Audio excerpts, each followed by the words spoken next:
వెళ్ళండి వెనకెళ్ళండి. ఏంట్రా ఇక్కడ గొడవ? ఏం జరిగిందో చెప్పండి, లేదా అందరినీ సెల్లో వేసేస్తా. ఏంటండి సెల్లో వేసేది? స్టేషన్కి వచ్చి కంప్లైంట్ చేస్తే ఏం చేశారు మీరు? పిల్లలకి పాఠాలు చెప్పే దగ్గర రౌడీలు తాగి అల్లరి చేస్తున్నారని కంప్లైంట్ చేయడానికి స్టేషన్కి వస్తే టీచర్ని పెద్దవాళ్ళే అని కూడా చూడకుండా ఒక పోలీసు సిగరెట్ తెమ్మన్నాడు, ఇంకో ఆయన పాన్ తెమ్మన్నాడు. 2 నెలల నుంచి మీ చుట్టూ తిరుగుతున్నా కాని పని 2 గంటల్లో ఆ చిన్నవాళ్ళు అయ్యిందండి. స్వయంగా నా కళ్ళతో చూశాను. వాడు మారలేదు కదా, బాగా ముదిరిపోయాడు. వాడు మన కుటుంబాన్ని నాశనం చేసినట్టే ఇంకా ఎన్ని కుటుంబాలను నాశనం చేయబోతున్నాడు. వాడు జైలు నుంచి వచ్చిన రోజే నీకు మాకు ఏ సంబంధం లేదని పంపించేశారుగా. ఇంకెందుకండి వాడి గురించి మాట్లాడుకుంటున్నారు? ఎప్పుడు చెల్లి చెల్లి అంటూ ఆఫీస్కి వచ్చి నా ప్రాణాలు తీస్తున్నాడు. అందరూ అతను నీకు అన్నయ్య ఎలా అవుతాడని అడుగుతుంటే నేను తలెత్తుకోలేకపోతున్నాను. అన్నయ్య, నువ్వు నన్ను ఆఫీస్ దగ్గర డ్రాప్ చేసేళ్ళు. వాడొచ్చి 4 నెలలు కావట్లేదు. అందరి నోళ్ళలో వాడి పేరే నాంతోంది. ఏదో ఒక రోజు నా చేతికి దొరుకుతాడు. అప్పుడు వాడి మక్కిలరొగ్గొట్టి ఎక్కడి నుంచి వచ్చాడో అక్కడికే పంపుతాను. హలో రాంబాబన్నా, అన్నేం చేస్తున్నాడు? బాడీ అంతా టైగర్ బాంబు రాసుకుని ఆలోచిస్తున్నాడు. ఎవర్రాది? మనోళ్ళే. హలో అన్నా, నేను అబ్బుల్ని. మేము జైల్లో తీసుకున్న అడ్రస్లో చిన్న లేడన్నా. అదెవరో పోలీస్ ఆఫీసర్ ఇల్లటన్నా. చిన్నగాడి విషయంలో లేదు కాదనే మాటలు నాకు చెప్పొద్దు. ఇంతవరకు నా ఒంటి మీద చెయ్యేసిన వాడు లేడు. అలా వేసిన వాడు ఊపిరితో ఉండకూడదు. మీరేం చేస్తారో నాకు తెలియదు. చిన్న నాకు కావాలి, అంతే. నమస్కారం. మీరు హౌస్ బ్రోకర్ కనకయ్య కదండి? అవును. నిమజ్జనం చేసే వినాయకుల్లో మిమ్మల్ని ఇలా మోసుకెళ్తున్నారేంటి? ఏం లేదయ్యా, అవతల అర్జెంట్గా వెళ్ళాలి. ఆటోలో వెళ్దాం అనుకున్నాను. మా ఫ్రెండ్స్ కదా వీళ్ళు. నీకెందుకు వెళ్ళి జాగ్రత్త జాగ్రత్త పట్టుకోండి రా. చిన్న బ్రోకర్ గారిని తీసుకొచ్చినాం. ముందు కిందకి దింపండి. దింపరా. థ్యాంక్స్ బాబు. సరే కానీ ఇల్లు నాకు అద్దెకి చెల్లేటప్పుడు ఏం చెప్పావు? వెళ్ళొస్తారని చెప్పి వెళ్ళానండి. ఏయ్, పై పోర్షన్ వేరే వాళ్ళకి అద్దెకిస్తే నాకు అది తగ్గుద్దని చెప్పావా లేదా? నీ గురించి తెలిసిన వాళ్ళు ఎప్పుడు కొడతావో ఎప్పుడు తిడతావో తెలియక తెలియని వాళ్ళు కూడా తెలుసుకొని రానంటున్నారు బాబు. మొన్నటికి మొన్న ఎవరినో తీసుకొస్తే వాడినేమో తన్ని పంపించావు. అరే మరి తనక రాత్రి అయితే చాలు ఆ నాయాల మందేసి వాడి పెళ్ళాన్ని కొట్టడమే సరిపోయింది. వాడి మందు వాడు పెళ్ళాం, వాడు తాగుతాడు, వాడు కొట్టుకుంటాడు. మధ్యలో నీకెందుకయ్యా? వాడినేమో తన్ని పంపించావు. వెళ్ళినాడు వాడు తిరిగి రాలేదు. వాడు ఆవిడేమో మా ఇంట్లో తెచ్చేసింది. ఆవిడ మేపలేక చేస్తున్నాను నేను. సొల్లు కవర్లొద్దు. రేసీను చెప్పు చిన్న.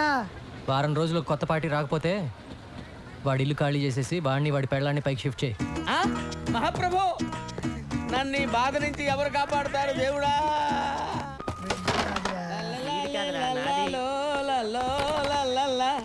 లైఫ్ లో ఇటు సైడ్ రావనుకున్నా. ఏంటి సంగతి? పై పోర్షన్ లోకి పార్టీని పెట్టేసా.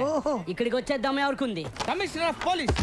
పోలీసా? అంత కంగారు పడతావేంటి? కమిషనర్ ఆఫ్ పోలీస్ ఆఫీస్ లో పనిచేసేవారు. అక్కడ పని చేసేవాడా? అతడు కాదు, ఆమె.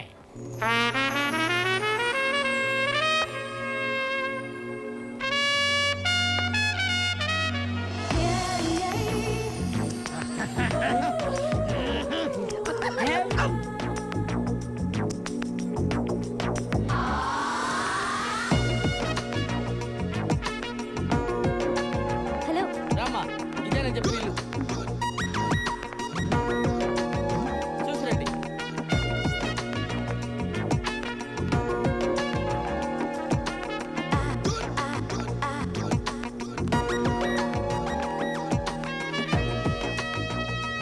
రండమ్మా రండి. అది ఫస్ట్ క్లాస్ హౌస్. అదమ్మా బెడ్రూమ్. చూడండి, బ్యూటిఫుల్ బెడ్రూమ్. వెంటిలేషన్ అది బాగుంటుంది. అది కిచెన్, అది కిచెన్, అది కిచెన్ అన్నమాట. మీకు నచ్చింది కదమ్మా? బాగుంది. ఇక్కడే సెటిల్ అయిపోతాను. అమ్మయ్యా, గుడ్ డెసిషన్. మీ ఇంటెలిజెన్స్ మీ ఫేస్లోనే తెలిసిపోతుంది. థ్యాంక్స్ అండి. అదేంటో అందరు నన్ను అలాగే అంటారు. అవును, ఇంతకీ కింద పోర్షన్లో ఎవరుంటారు? అమ్మో, పాయింట్కి వచ్చేసిందిరా. అసలు విషయం చెబితే పారిపోతుందేమో. మళ్ళీ నేను కొత్త బేరం చూసుకోవాలి. అంటే 2-3 బ్యాచులర్స్ ఉంటున్నారమ్మా. బ్యాచులర్సా? అంటే బ్యాచులర్స్ బ్యాచులర్స్ మాత్రం కాదమ్మా, కష్టపడి పని చేసుకునేవాళ్ళు. పక్కనే 2 వీలర్ స్టాండ్ కాంటాక్ట్ తీసుకుని ఉంటున్నారు. అందులో చిన్న ఒకడు ఉన్నాడు. మంచి హైట్, 2 మంచి పర్సనాలిటీ. పిరికోడు. అలాగా? ఒట్టు. ఇవన్నీ కాదు కానీ ఒక్క మాటలో చెప్పాలంటే నన్ను చూసి ఎవడన్నా భయపడతాడా? మీ ఆవిడ కూడా భయపడదు అనుకుంటా. కరెక్ట్గా చెప్పావమ్మా. కానీ చిన్న భయపడతాడు. వాడిని చూసి అరే చిన్న ఇలా రారా అంటే చాలు గడగడ గడగడ వణుక్కుంటూ వచ్చి చేతులు కట్టుకుని నిలబడి విల ఏం చేస్తాను అవునా? కొట్టు. నువ్వు మాత్రం వాడితో గట్టిగా మాట్లాడే తల్లి భయపడి పారిపోయాడంటే నేను వేరే కొత్త ప్యాసింజర్ చూసుకోవాలి. ఈ కాలం కుర్రాళ్ళకి కాస్త కూడా ధైర్యం లేదండి. కరెక్ట్ గా చెప్పారండి. నేను వస్తానండి. ఓకే అండి. హలో, మరి పేరేం చెప్పారు? చిన్న కదా? ఎందుకమ్మా అంత అరుస్తావు ఎందుకు? అంత గట్టిగా పిలిస్తే భయపడి చస్తాడమ్మా. నేను వస్తానమ్మా. కొట్టు స్ప్రే కొట్టు అంతే ఇటు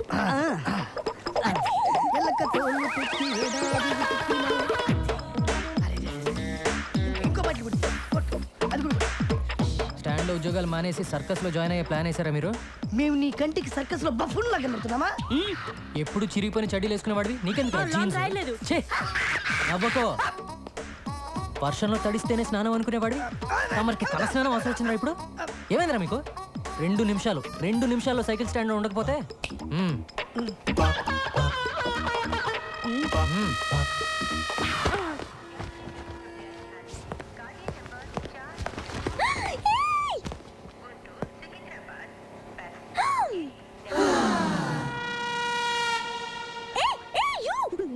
Don't touch that.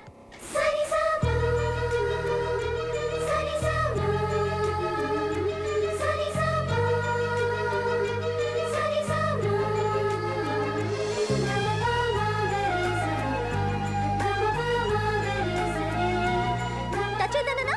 ఎందుకు టచ్ చేసావు? సరే పైకి ఇసురు. పైకి ఇసురు. అది ఎందుకు అలా చేస్తున్నావు?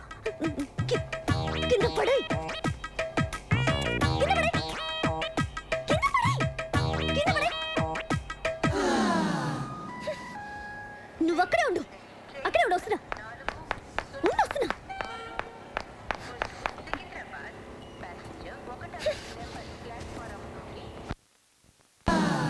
నీకు తెలీదా? ఎవరు నువ్వు? నీ పేరేంటి? చెప్పు. ఏంటా చూపు? ఏయ్, నిన్నే కదా అడుగుతున్నాను. నోరు తెరి చెప్పే. చిన్న. ఓ చిన్న అంటే నువ్వేనా? ఎందుకు అలా భయపడుతున్నావు? పేరే కదా అడిగాను.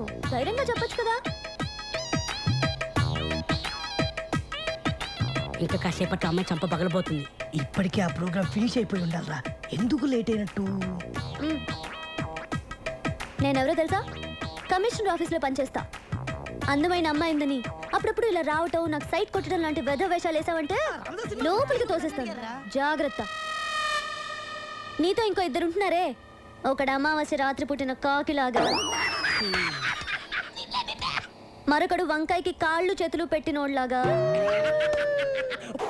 వాళ్ళు కూడా చెప్పు. అర్థమైందా? ఏ చిన్న, నీ కళ్ళు మాత్రం చాలా బాగున్నాయి.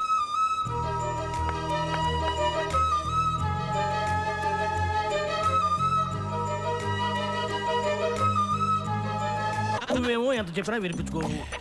తీసుకొస్తావా? నువ్వు విరక్కొట్టడానికి ఇంకా నా శరీరంలో ఏ పార్ట్ సరిగ్గా ఉంది చెప్పు. ఫస్ట్ టైం వచ్చినప్పుడు ముఖం మీద గుద్దావు, ముక్కు దూరం పగిలిపోయి పళ్ళు ఊడిపోయి కన్నబే